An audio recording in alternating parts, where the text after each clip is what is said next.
Nitong Lunes, May 13, 2024, ay ginunita ng mga deboto ng simbahang Katoliko ang Feast of Our Lady of Fatima. Isa ang actress-singer na si Lindsay Custodio sa mga debotong gumunita sa kapistahan ng Our Lady of Fatima. Ayon sa ulat ng pep.ph, dahil likas na madasalin si Lindsay ay pinili niya ang petsang May 13, 2022 para magpakasal sa simbahan sa kanyang estranged husband na ngayong si Frederick Cale. Kasabay ng ika-107 anibersaryo ng Our Lady of Fatima apparition ang ikalawang taon ng pag-iisang dibdib ni na Frederick at Lindsay noong 2022. Pero ayon sa ulat ng pep.ph, wala raw sa isip ni Lindsay na Friday the 13th, ang araw ng ikasal sila ni Frederick sa Our Lady of Victories Church sa New Manila, Quezon City.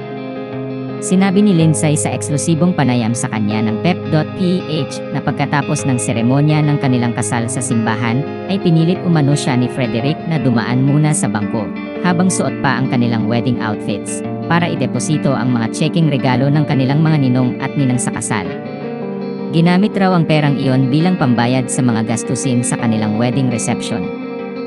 Mula nang ibalita ng pep.ph ang karanasan ni Lindsay Custodio, ay marami ang nakipag-ugnayan sa kanya para makapanayam siya, ngunit tumanggi raw ang actress-singer.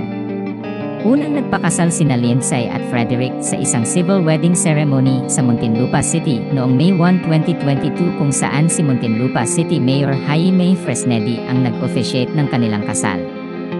Ayon sa ulat ng pep.ph, personal na desisyon ni Lindsay ang huwag nang magsalita tungkol sa reklamo na ihahain niya laban sa kanyang estranged husband dahil isinasaalang-alang din niya ang kapakanan ng kanyang ina at dalawang anak. Magalang na humingi ng pangunawa at pasensya ang actress-singer mula sa online personalities at mga tauhan ng mga news organization na kanyang tinanggihan ang pakiusap na makapanayam siya sa harap ng kamera dahil nga sa kasong isasampa niya.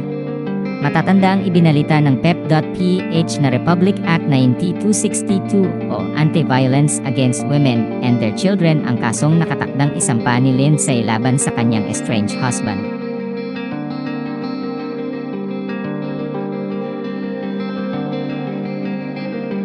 Salamat sa panonood ng video na ito. Huwag kalimutang mag-subscribe sa aming YouTube channel, i-like ang video na ito, at i-turn on na rin ang notification bell.